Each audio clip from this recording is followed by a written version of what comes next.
It's time for today's Face-Off on Fox Soul. Challengers Quan LX and Big Angry Adams ready to go blow by blow on those hot topics. Face-Off on Fox Soul starts right now. Talk about his politics a little bit. I know that you had some discussions. Well, everyone's calling him a Democrat. He's not a Democrat. He would be offended if people called him a Democrat.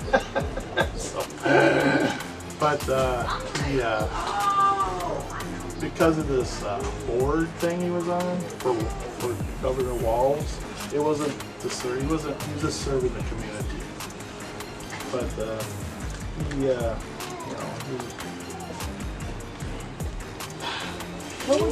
I can't believe a political issue would cause him to do such a thing. Did he ever bring up? Here's Charles Big Angry Adams. So Quanell, that was an interview of Vance Bolter, the murderer of two Minnesotans, including a female state representative, and also responsible for the serious injury of a state senator and his wife. This Vance Bolter guy, there was this immediate rush to politicize this, right?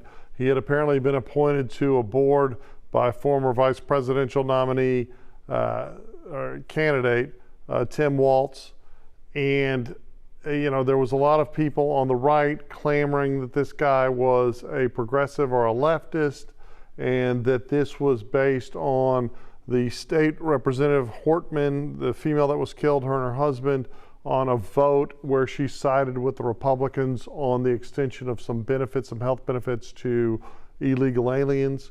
Of course, there was his roommate and other people who came back and said, no, this man was a Trump supporter and a diehard conservative. It does look like from the target list that was found that he was going after abortion clinics. Apparently there was one yet to be named celebrity, but a left-leaning or a progressive celebrity, and then Democrat politicians. But there's an overwhelming, I saw from John Pavlitz has a op-ed that he wrote today on his Substack that basically said this exposes all of MAGA America for its extremism and their propensity for violence. Of course, we don't hear that. Like when the trans shooter in Nashville targeted the Christian kids at the Christian school, we had this media-wide obfuscation, and we don't see this blanket blaming of trans people. When an Islamist engages in terror, like the Pulse shooting in Florida, we don't hear the media stand up and say, oh, all the Islamists are bad. But they do call it Islamic terrorist. Well, there is a lot of Islamic terror, but you don't sit there and impute it to all Muslims. But every time a conservative does something, there are so many people that step forward and say, oh, this is what's wrong with everyone that supports Donald Trump. It sounds like this was a extremist monster, and all of us reasonable people should, instead of trying to point the fingers across the ideological aisle, or those like me that stand in the middle pointed both ways, we should stop blaming people because of their underlying politics or religion that people have, and just start focusing on not being tolerant of these extremist monsters that are all over the damn place. But I find it very interesting that you speak like this when the killer, the psychopathic killer, who did it strictly for political and religious reasons, for this same man act as a deacon and member of the pastoral board in his church, and there's videos of him out there preaching in the church the very philosophy and ideology that many would call extremism. Okay. But this man did this, and the FBI concluded just 2 years ago that the most dangerous extremist domestic terrorists in America are white males. And now this man backs up what many know is real in the base of the MAGA movement. Most certainly all MAGA followers and supporters are not like this. Of course not. But we cannot deny or pretend that that extremist element does not exist in both bases. We just watched a Democrat, devout Democrat, go to a baseball game just a couple of years ago and shoot and kill politicians and wound You're politicians. talking about the Scalise shooting? Yes. Time flies. I think that was 6-7 years ago. The bottom line is, Charles, these extremists exist on both sides of the aisle in America. Okay. And you know who's really to blame? Two entities, politicians and mainstream media, because you have media outlets that demonize one side of the political aisle and make it a profession to do so. Then you have another media outlet that demonize Democrats on this side, Republican hate on this side, and the people are just sucking it up. Then you have politicians like Mr. Trump who say some very extreme things. Then they sit back and they watch how a sitting United States senator will go to a press conference and raise questions in a manner that they do not like in the Trump administration. He's wrestled to the ground like a common criminal and handcuffed. Then they can sit back and they can watch someone on the flip side of this go to elected officials' homes and gun them down dressed as a real law enforcement officers with all of the apparatus and gadgets. But what's even strange about this shooting, allegedly at the second shooting, the police saw him coming from the home and engaged in gunfire with him, and he left his vehicle. Why in the hell did he get away? How did they catch him coming from the home, exchange gunfire with him? He leaves his vehicle, and at that age, that old man runs away and gets out of the neighborhood? What's wrong with this story? I do not believe he did this all on his own. I believe he had somebody helping him and backing him. But Charles, America is unraveling, man. This country is unraveling. We see millions of people take to the streets this past weekend protesting the sitting administration. Then we watched the sitting administration hold a military celebration that looks like he's from North Korea.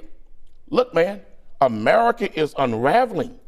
And if we don't do something to lower the temperature in this nation, North Korea benefits, Russia benefits, Iran benefits, China benefits. Why? Because this great empire, and it is great, it is unraveling from the inside out. Well, you hit, I don't know, about 30 topics. Most of them were not on point for this discussion that was supposed to be Vance Bolter. I'll try to remember them all and take them and rejoinder. One, it is not just the mainstream media that is benefiting from the engagement from extremist rhetoric. In fact, they probably benefit the least, right? It is the Alex Joneses of the world. It is the Dr. Umars of the world. It is the secondary extremist media. You're absolutely wrong. By Dr. Umar getting up there and talking about snow bunnies and how evil white people are, or Alex Jones getting up there and talking about, he's no longer talking about Sandy Hook, but talking about all these crazy theories. But this subject matter ain't got nothing to do with Dr. Umar talking about snow bunnies. I'll let you go on. Snow bunnies is about relationships and black men leaving black women for white women. I am not, but that has nothing to do with exciting the mindset of the people to kill fellow Americans. I'm not trying to hear your rabid defense of a rabid racist. No, that's not what this is about. Okay, but his rhetoric is not causing people to kill other Americans. Okay, you talked about a dozen things it wasn't about, and I didn't interrupt you. Okay, the truth is, you apologize a lot, but you keep doing it. But I can't listen to my brother like that, attack him and I'll be quiet. If he's your brother, then I'm not, right? Because he hates white people. Oh, he is my brother. He don't hate white people. So he hates white supremacy. Bolter probably did have assistance. There's some reporting that his wife had some materials that laid some alarm in a car that was stopped. This guy is a monster, but we are, the media as a whole, and the extremist media, it angers people and engages people, divides people, and that's why they monetize it. That's where they make the money. We need more centrist voices. If you're right, we need they're more playing people a to role. talk truth. Well, so they're playing a role. You do this. They're playing a role in this hate. That's what you do. No, absolutely. I just warn America. There's buildings being burned down, police cars being bricked, having explosive devices thrown on them, having fire, guns pointed at them, bricks thrown at them, all and on. So I'm gonna break it down for you, all right? And if somebody wants to know what I mean by turn violent, all right, this is what I mean. If you resist lawful orders, you're going to jail. Let me be very clear about that. If you block an intersection or a roadway, In Brevard County, you are going to jail. If you flee arrest, you're going to go to jail tight because we are going to run you down and put you in jail. If you try to mob rule a car in Brevard County, gathering around it, refusing to let the driver leave, in our county, you're most likely going to get run over and dragged across the street.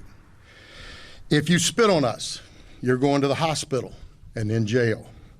If you hit one of us, you're going to the hospital and jail, and most likely get bitten by one of our big, beautiful dogs that we have here.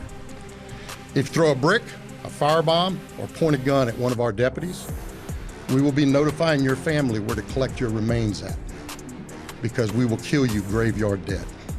We're not going to play. This round, here's Quanell X.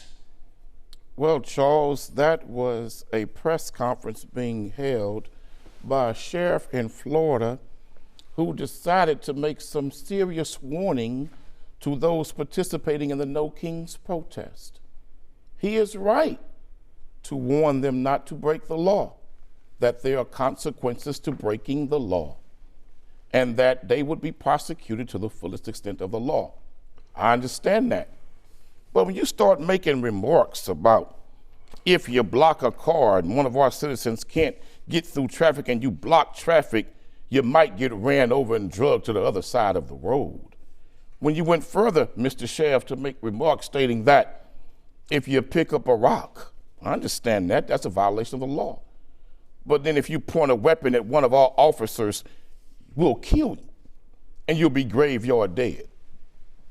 If you break the law in this parameter, one of our big, beautiful dogs might bite you. Well, Mr. Sheriff, you ain't the only one got big, beautiful dogs, partner.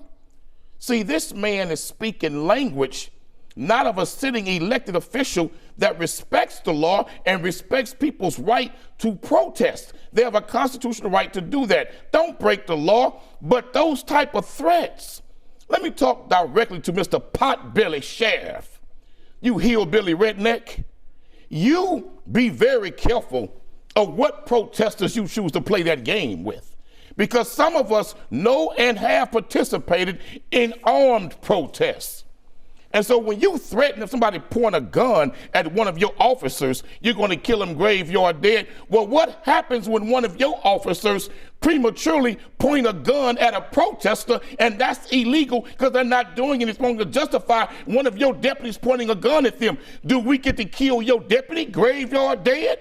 What happens when one of your officers prematurely takes a nightstick and hit somebody or pepper spray somebody prematurely? Do the protesters get a right to take that same stick and whoop you across your head with it? Be careful with your threats, because you're not going to punctify some of us who hold protest. I wish he would try that in Texas. You don't wish he would, and this goes to what we were just talking about. I guarantee some of us got big dogs. Again. We got pit bulls. I sat there some in of us silence got pit bulls to deal with your damn German shepherds. Advocated for extremist violence, right? But it's now my turn to talk. Just last segment, we were talking about how the media wants to incite violence to achieve monetization through engagement. It's a horrible idea. Now, clearly, this guy was engaged in a lot of bravado in an effort that I assume he saw to get some social media and media attention, which he did, and to discourage people from engaging in crime masquerading as protest. I will say, firstly, I want to applaud the people that, I think the underlying rationale of the No Kings protest was kind of silly, right? No one was crying about no kings when we were locked in our homes, when businesses were being destroyed, when the false narrative of COVID wrecked our economy and destroyed so many lives, right? And that was king stuff. That was beyond the scope of the Constitution, and it robbed many Americans of civil liberties. We didn't have any protests in. Now we have this kind of fictional protest that Donald Trump's trying to be the king, but people earnestly believe it. I earnestly support the right to freedom of assembly and the right to free speech. And in Houston, we had, I think it was about 26,000 people turn out, and we saw no violence, right? And I applaud that. In other major cities in Texas and major cities in Florida, you didn't see the violence that marred the protests in California that did do all of the things he was talking about. Well, what justified him threatening people like that? Well, I think when none of that is taking place in Florida. Okay. but he was saying, I think very appropriately, if you point a gun at a cop, you're going to get shot. You should get shot. But what if the cop points the gun inappropriately at a protester? I know you're engaging. Do they got a right to fire back? Imaginary Oh, thing. that's a lie. Okay. There's videos of doing the George Floyd protests of cops pointing guns like this at protesters who were not committing crimes. Well, and then remember General Russell Honore in New Orleans when they had the flood in New Orleans with Katrina evacuees. He went and told the military and the police, put those guns down because they was pointing guns at people inappropriately. Do the people have a right to do the same thing that this sheriff said they would do when authorities point guns at them inappropriately? I think what you're referring to in George Floyd was the pointing of less than lethal devices No, these were assault rifles they were pointing. At less than lethal devices, firing rubber bullets at people that were refusing to comply with an order to disperse. There is a very demarcated, very clear line between riots and looting and the freedom of assembly. And we have, especially the left, but also the right on January 6th, has conflated the two, and I think inappropriately, horribly inappropriately, and we've allowed so many loud, toxic voices, like yours, to usurp the narrative of sincere, earnest, we're upset. We also do have paid protesters. We have paid incitement. This is all, when you talk about last segment about unraveling America, by preaching what you're preaching, hey, let's go, use violence. But not what he's saying? No, I think that it was an effort to discourage looting and violence. So all of that, those threats was just discourage violence and looting. But I think that was very, he didn't say. So now you telling me. He did not say, I'm going to go kill people for doing nothing. Wait a minute. And I did not say that we're going to kill cops for no reason. I took his same words and used them against him. Do we have a right as citizens to say to that sheriff, if one of your dogs bite us, inappropriately, well, then it'll be a dead dog. Okay. Do we have a right to say that? Do we have a right to tell that sheriff, if one of your dogs get loose, like they have in the past, and bite an innocent person, do we have a right to put our pet bull on your punctified shepherd? Do we have a right to talk like that to the sheriff? The free speech clause of the First Amendment we do. Says you have that right. I don't think it's helpful rhetoric.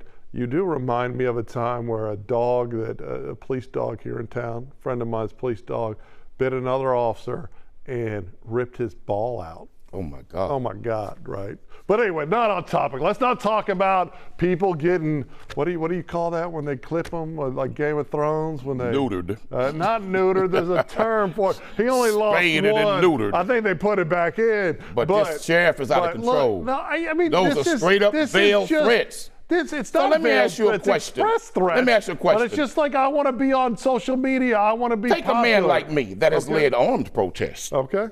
I've led armed protests. Right. You think he could talk to me like that? Well, let's talk about armed protests. If we have enough time, in Salt Lake, we had a tragic death of a television star who also was a Samoan fashion designer who he went by Afa. His name was Arthur Falasa Alu, but his pseudonym was Afa. He was shot simply because he stood next to an armed protester. That armed protester in Salt Lake, do we have a clip? Do we have time to play the clip, Matt? So people talk about, Utahns are still reeling after a shooting occurred during the No Kings protest in downtown Salt Lake City. It was happy. It was so happy, and people were cheering, and I had no idea that this was going to happen. And what we thought was being the right thing ended up with us both almost losing our life. According to Salt Lake City Police, 24-year-old Arturo Gamboa had an AR-15 style rifle in his backpack. Police say two men in yellow high-visibility vests were part of the peacekeeping group assigned to assist with safety. They go on to say the peacekeepers said Okay, so the only person arrested and charged with murder was this guy, Arthur Gamboa. And even if you're believing all the reporting, he had an AR-15 just in his backpack, which is lawful in Salt Lake City. And he's an extreme leftist, so he aligned with the No Kings parade. But another, on a paid security detail from I forget the name, I think it was 5150, but there was an organization this guy was associated with that is, the people paying people to go out there and be upset. But on their security force, who was also armed, he shot at Gamboa, right? Grazed Gamboa, but hit this completely unrelated guy and killed him.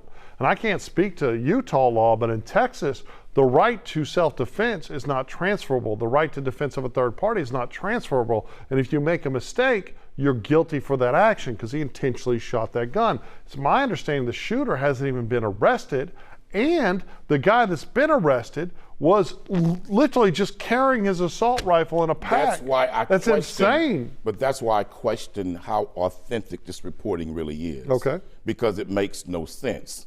If he only had the weapon in his backpack, which is legal by Utah law. Well, I don't know, but I then, believe that it is. But even if it wasn't legal, I don't think it's going to shoot somebody that's in their backpack like that. Right. And these gentlemen who are security officers, etc. They're not trained security. They're just guys running around with little pink badges. So how does it make sense that they could shoot an innocent bystander and not be arrested? It doesn't. That's why Insane. That's why I question just how authentic of the information is. Here's the thing.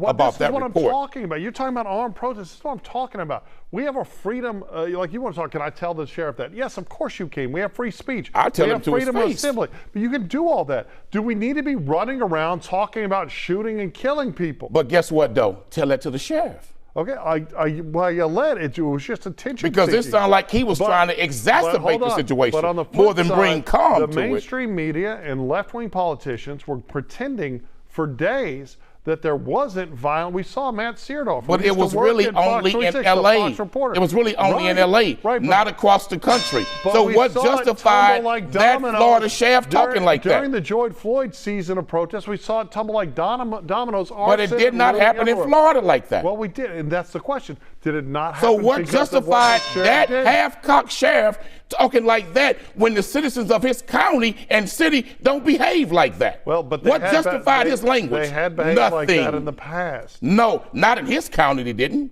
Oh, yes, they did. So you mean to tell me that their behavior in his county justified that man talking like that? I don't think it was justified. That man's crazy. But I equally think it's crazy you saying well, look here, be careful you threaten, Mr. Sheriff.